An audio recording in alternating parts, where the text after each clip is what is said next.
A Descent into the Maelström by Edgar Allan Poe.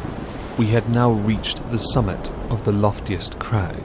For some minutes the old man seemed too much exhausted to speak. Not long ago, he said at length, and I could have guided you on this route as well as the youngest of my sons. But about 3 years past, there happened to me an event such as never happened to mortal men, or at least such as no man ever survived to tell of, and the 6 hours of deadly terror which I then endured have broken me up body and soul. You suppose me a very old man, but I am not.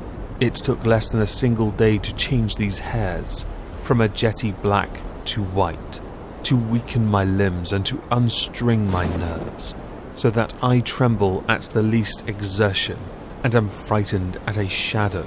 Do you know I can scarcely look over this cliff without getting giddy? The little cliff upon whose edge he had so carelessly thrown himself down to rest that the weightier portion of his body hung over it, while he was only kept from falling by the tenure of his elbow on its extremely and slippery edge. This little cliff arose a sheer unobstructed precipice of black shining rock some 15 or 1600 feet from the world of crags beneath us.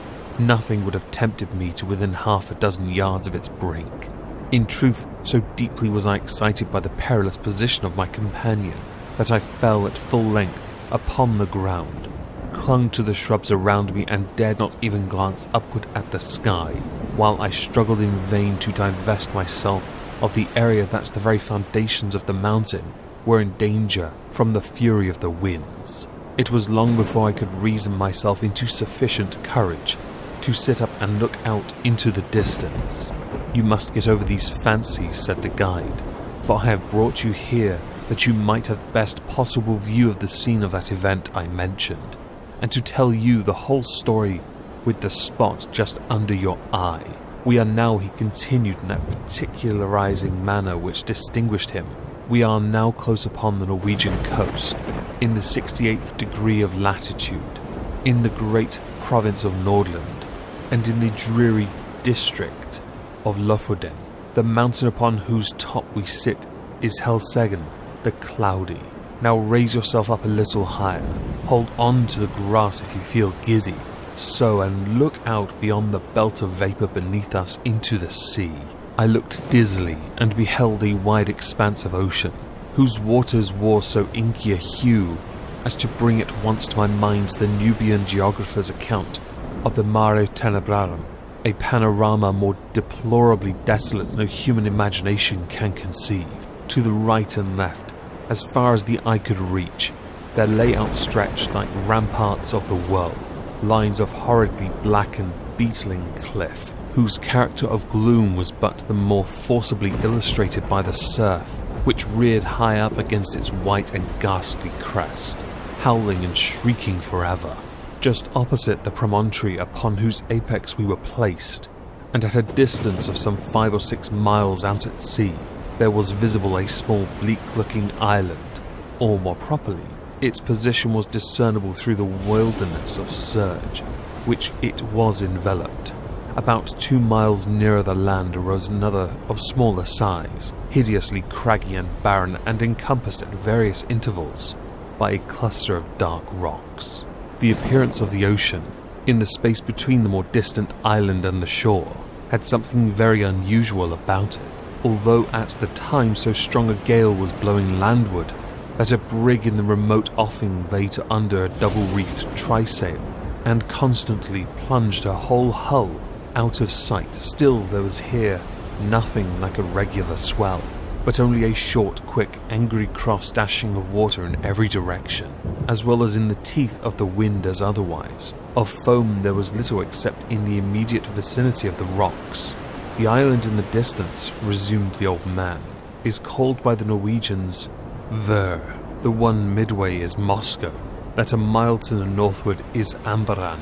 Yonder are Alsen, Hothholm, Kildham, Swaven, and Buckholm.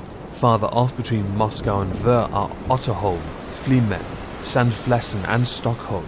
These are the true names of the places, but why it has been thought necessary to name them all is more than either you or I can understand. Do you hear anything? Do you see any change in the water?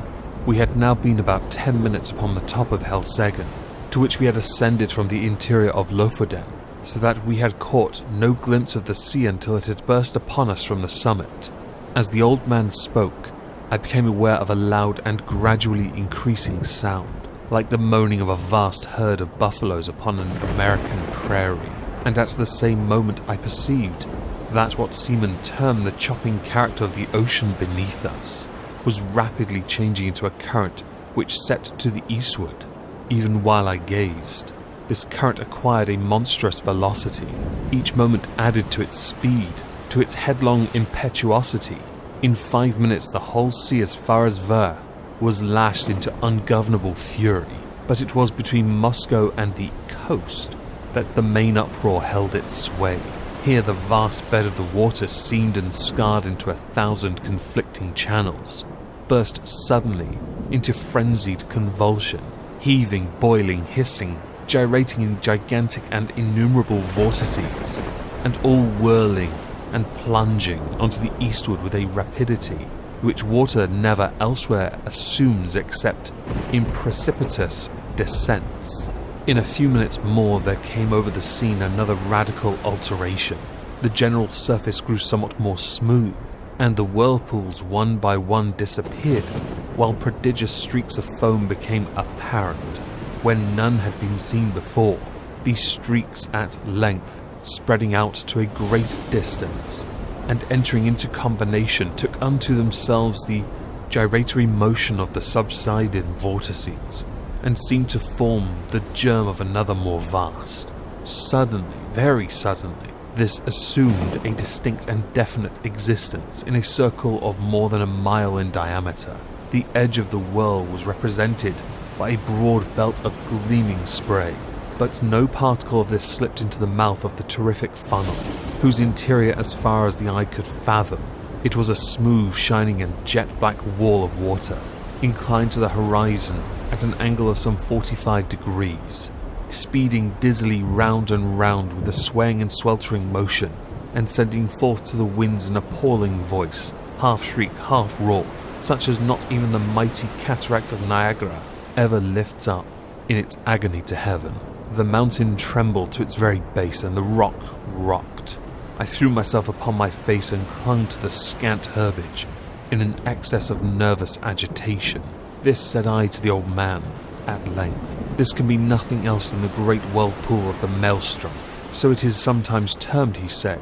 We Norwegians call it the Moskowström, from the island of the Moscow in the Midway.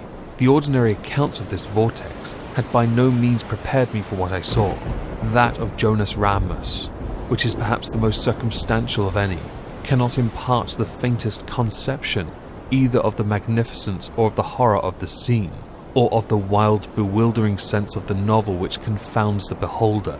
I am not sure from what point of view the writer in question surveyed it, nor at what time, but it could neither have been from the summit of Helseggen nor during a storm. There are some passages of his description, nevertheless, which may be quoted for their details, although their effect is exceedingly feeble in conveying an impression of the spectacle. Between Lofoden and Moscow, he says, the depth of the water is between 36 and 40 fathoms, but on the other side toward Ver, this depth decreases so as not to afford a convenient passage for a vessel without the risk of splitting on the rocks, which happens even in the calmest weather. When it is flood, the streams run up the country between Lofoden and Moscow with a boisterous rapidity, but the roar of its impetuous ebb to the sea is scarce equalled by the loudest and most dreadful cataracts, the noise being heard several leagues off, and the vortices or pits are of such an extent and depth that if a ship comes within its attraction, it is inevitably absorbed and carried down to the bottom, and there beat to pieces against the rocks. And when the water relaxes, the fragments thereof are thrown up again. But these intervals of tranquility are only at the turn of the ebb and flood, and in calm weather, and last but a quarter of an hour, its violence gradually returning. When the stream is most boisterous, and its fury heightened by a storm, it is dangerous to come within a Norway mile of it. boats, yachts and ships have been carried away by not guarding against it before they were even within its reach. It likewise happens frequently that whales come too near the stream and are overpowered by its violence, and then it is impossible to describe their howlings and bellowings in their fruitless struggles to disengage themselves. A bear once, attempting to swim from Lofoten to Moscow, was caught by the stream and borne down. While he roared terribly so as to be heard on shore, large stocks of firs and pine trees are being absorbed by the current, rise again broken and torn to such a degree as if bristles grew upon them. This plainly shows the bottom to consist of craggy rocks, among which they are whirled to and fro.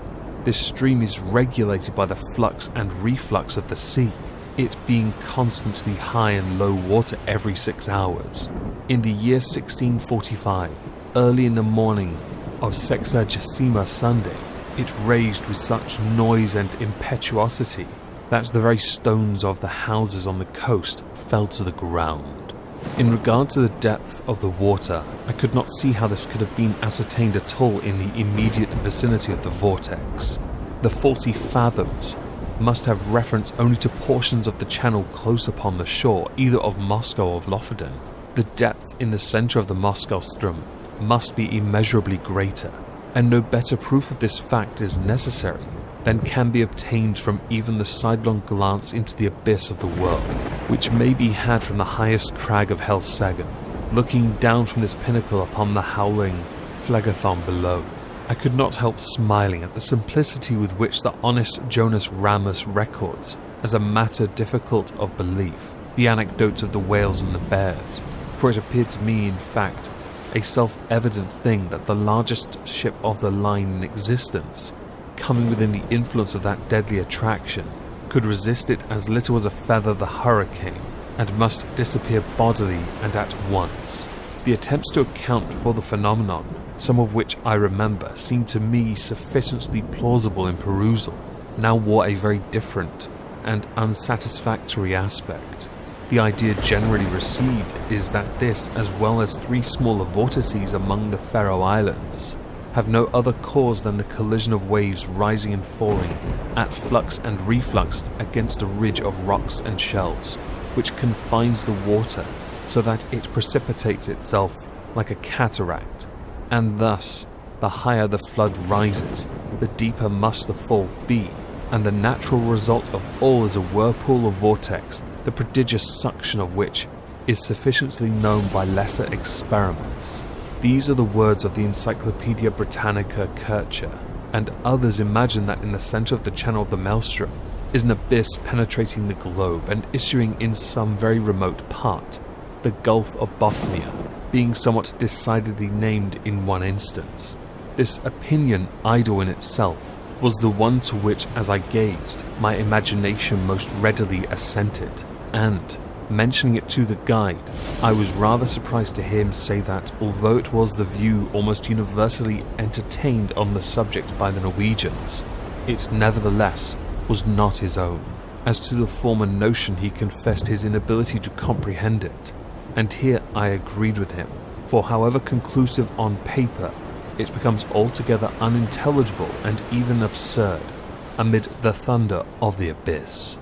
"You have a good look at the well now," said the old man, "and if you will creep round this crag so as to get in its lee and deaden the roar of the water, I will tell you a story that will convince you I ought to know something of the Maelström." I placed myself as desired, and he proceeded. Myself and my 2 brothers once owned a schooner-rigged smack of about 70 tons burthen, with which we were in the habit of fishing among the islands beyond Moscow, nearly to Ver. In all violent eddies at sea, there is good fishing, at proper opportunities if one has only the courage to attempt it, but among the whole of the Lofoten coastmen, we 3 were the only ones who made a regular business of going out to the islands, as I tell you. The usual grounds are a great way lower down to the southward. There fish can be got at all hours without much risk, and therefore these places are preferred. The choice spots over here among the rocks, however, not only yield the finest variety, but in far greater abundance, so that we often got in a single day what the more timid of the craft could not scrape together in a week. In fact, we made it a matter of desperate speculation, the risking of life standing instead of labour and courage answering for capital. We kept the smack in a cove about 5 miles higher up the coast than this, and it was our practice in fine weather to take advantage of the 15 minutes slack to push across the main channel of the Maelström far above the pool, and then pool far above the pool, and then drop down upon anchorage somewhere near Otterholm or Sandflessen, where the eddies are not so violent as elsewhere. Here we used to remain until nearly time for slack water again, when we weighed and made for home. We never set out upon this expedition without a steady side wind for going and coming, one that we felt sure would not fail before our return, and we seldom made a miscalculation upon this point. Twice during 6 years we were forced to stay all night at anchor on account of a dead calm, which is a rare thing indeed just about here, and once we had to remain on the ground nearly a week starving to death owing to a gale which blew up shortly after our arrival, and made the channel too boisterous to be thought of. Upon this occasion, we should have been driven out to sea in spite of everything, if it had not been that we drifted into one of the innumerable cross-currents, here today and gone tomorrow, which drove us under the lee of Flimen, where by good luck we brought up. I could not tell you the 20th part of the difficulties we encountered on the grounds.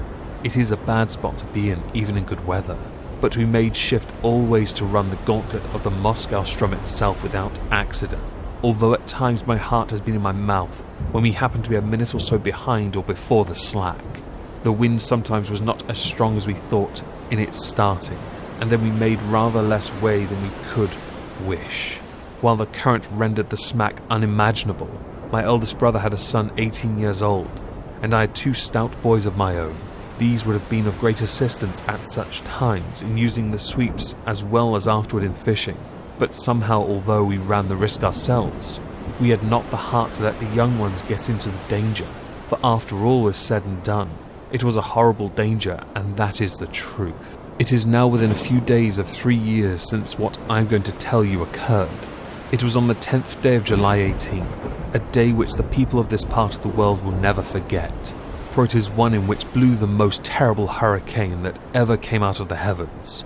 And yet all the morning, and indeed until late in the afternoon, there was a gentle and steady breeze from the southwest, while the sun shone brightly, so that the oldest seaman among us could not have foreseen what was to follow. The 3 of us, my 2 brothers and myself, had crossed over to the islands about 2:00 p.m, and had soon nearly loaded the smack with fine fish, which we all remarked were more plenty that day than we had ever known them. It was just 7 by my watch when we weighed and started for home, so as to make the worst of the Ström at slack water, which we knew would be at 8. We set out with a fresh wind on our starboard quarter, and for some time spanked along at a great rate, never dreaming of danger, for indeed we saw not the slightest reason to apprehend it. All at once we were taken aback by a breeze from over Helseggen. This was most unusual, something that had never happened to us before, and I began to feel uneasy without exactly knowing why. We put the boat on the wind, but could make no headway at all for the eddies, and I was upon the point of proposing to return to the anchorage, when, looking astern, we saw the whole horizon covered with a singular copper-coloured cloud that rose with the most amazing velocity. In the meantime, the breeze that had headed us off fell away, and we were dead becalmed, drifting about in every direction. This state of things, however, did not last long enough to give us time to think about it. In less than a minute the storm was upon us. In less than 2 the sky was entirely overcast, and what with this and the driving spray, it became suddenly so dark that we could not see each other in the smack. Such a hurricane as then blew it is folly to attempt describing. The oldest seaman in Norway never experienced anything like it. We had let ourselves go by the run before it cleverly took us, but at the first puff both our masts went by the board as if they'd been sawed off, the mainmast taking with it my youngest brother, who then lashed himself to it for safety. Our boat was the lightest feather of a thing that ever sat upon the water. It had a complete flush deck with only a small hatch near the bow, and this hatch It had always been our custom to batten down when about to cross the Strum, by way of precaution against the chopping seas. But for this circumstance, we should have foundered at once, for we lay entirely buried for some moments. How my elder brother escaped destruction I cannot say, for I never had an opportunity of ascertaining.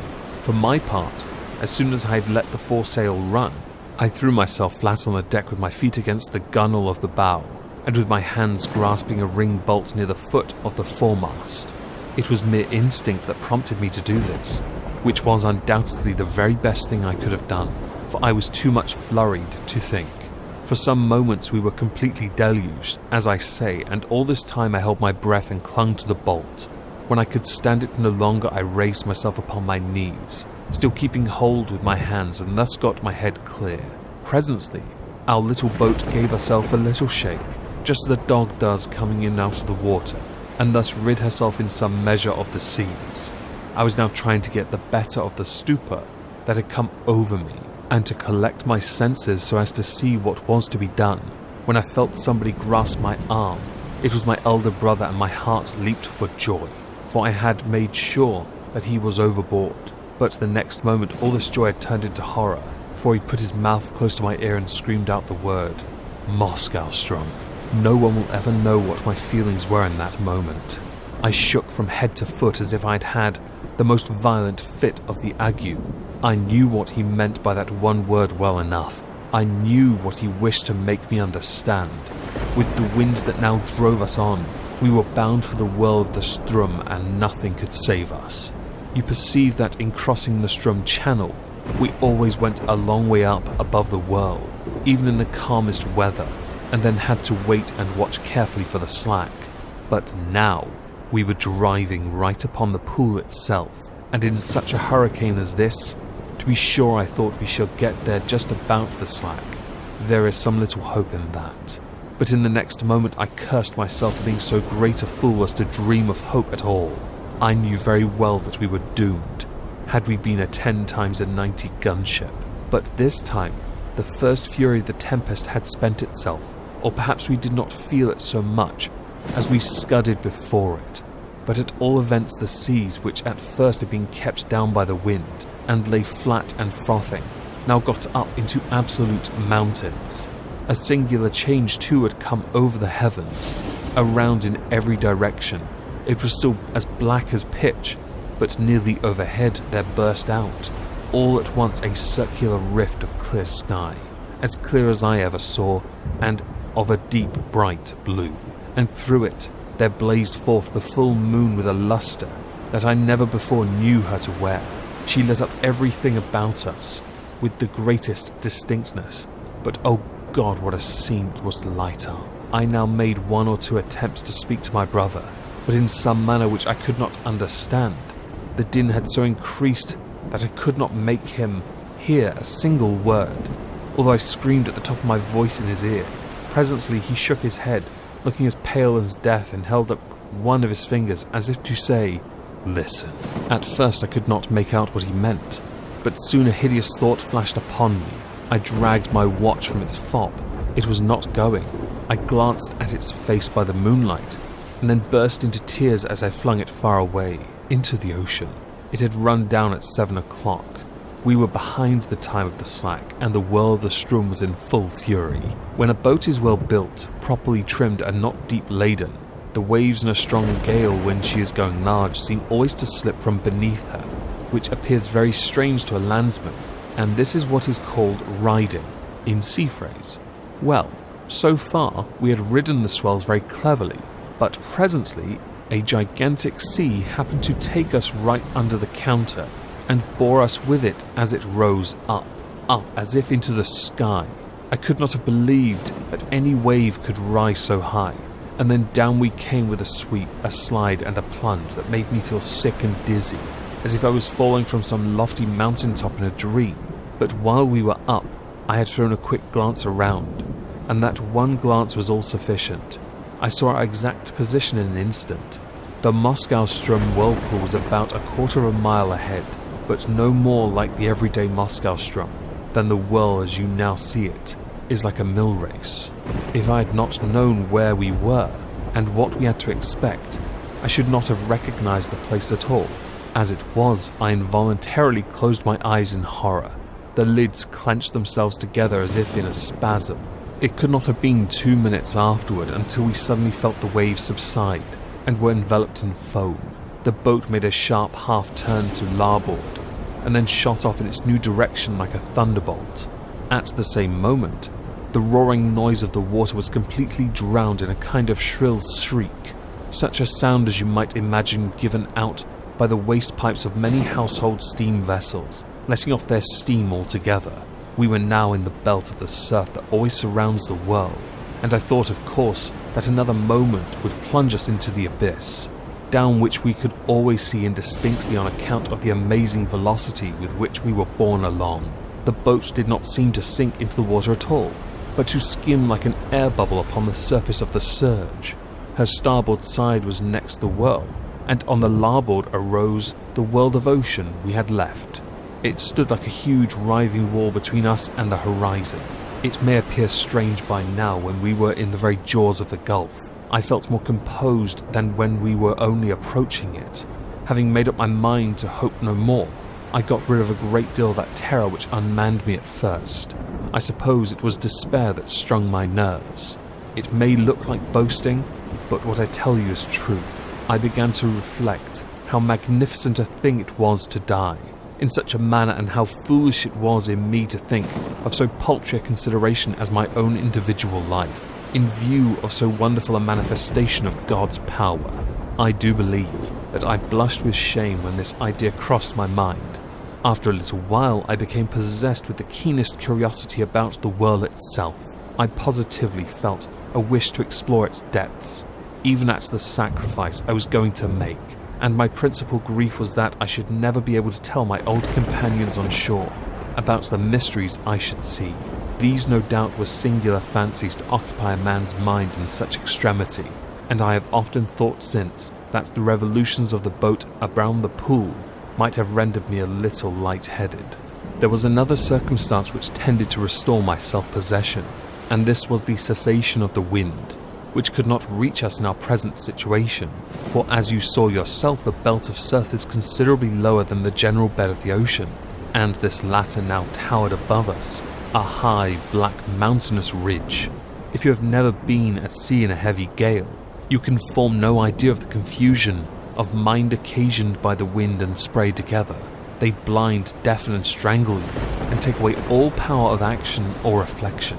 But we were now in a great measure rid of these annoyances, just as death-condemned felons in prison are allowed petty indulgences, forbidden them while their doom is yet uncertain.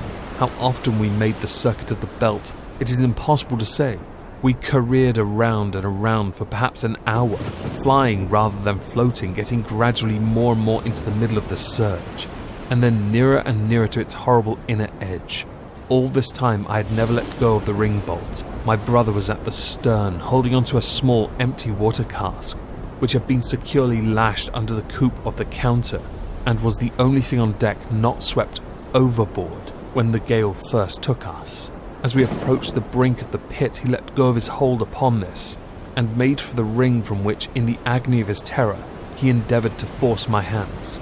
As it was not large enough to afford us both a secure grasp, I never felt deeper grief than when I saw him attempt this act, although I knew he was a madman when he did it, a raving maniac through sheer fright.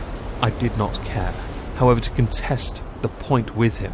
I knew it could make no difference whether either of us held on at all, so I let him have the bolt and went astern to the cask.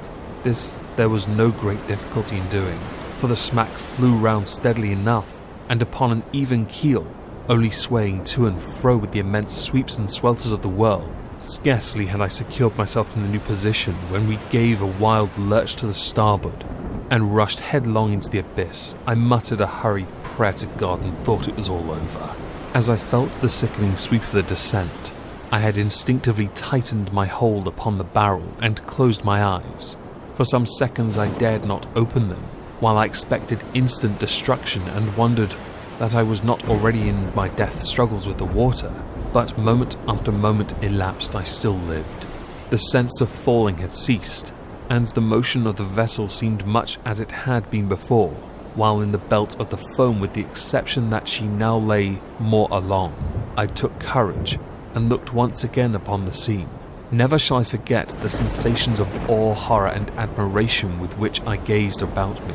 The boat appeared to be hanging as if by magic, midway down upon the interior surface of a funnel vast in circumference, prodigious in depth, and whose perfectly smooth sides might have been mistaken for ebony, but for bewildering rapidity with which they spun around, and for the gleaming and ghastly radiance they shot forth as the rays of the full moon from that circular rift amid the clouds which I had already described, streamed in a flood of golden glory along the black walls and far away down in the inmost recesses of the abyss. At first, I was too much confused to observe anything accurately. The general burst of terrific grandeur was all that I beheld. When I recovered myself a little, however, my gaze fell instinctively downward. In this direction I was able to obtain an unobstructed view from the manner in which the smack hung on the inclined surface of the pool. She was quite upon an even keel. That is to say, her deck lay in a plane parallel with that of the water, but this latter sloped at an angle of more than 45 degrees, so that we seemed to be lying upon our beam ends. I could not help observing, nevertheless, that I had scarce more difficulty in maintaining my hold and footing in the situation than if we had been upon a dead level, and this, I suppose, was owing to the speed at which we revolved. The rays of the moon seemed to search the very bottom of the profound gulf, but still I could make out nothing distinctly on account of a thick mist in which everything there was enveloped, and over which there hung a magnificent rainbow, like that narrow and tottering bridge, which Musselman says is the only pathway between time and eternity. This mist or spray was no doubt occasioned by the clashing of the great walls of the funnel as they all met together at the bottom, but the yell that went up to the heavens from out of that mist I dare not attempt to describe. Our first slide into the abyss itself from the belt of foam above had carried us a great distance down the slope, but our farther descent was by no means proportionate. Round and round we swept, not with any uniform movement, but in dizzying swings and jerks that sent us sometimes only a few hundred yards, sometimes nearly the complete circuit of the world. Our progress downward at each revolution was slow but very perceptible. Looking about me upon the wide waste of liquid ebony on which we were thus borne, I perceived that our boat was not the only object in the embrace of the world. Both above us and below us were visible fragments of vessels, large masses of building timber and trunks of trees, which many smaller articles, such as pieces of house furniture, broken boxes, barrels, and staves. I have already described the unnatural curiosity which had taken the place of my original terrors. It appeared to grow upon me as I drew nearer and nearer to my dreadful doom. I now began to watch, with a strange interest, the numerous things that floated in our company. I must have been delirious, for I even sought amusement in speculating upon the relative velocities of their several descents towards the foam below.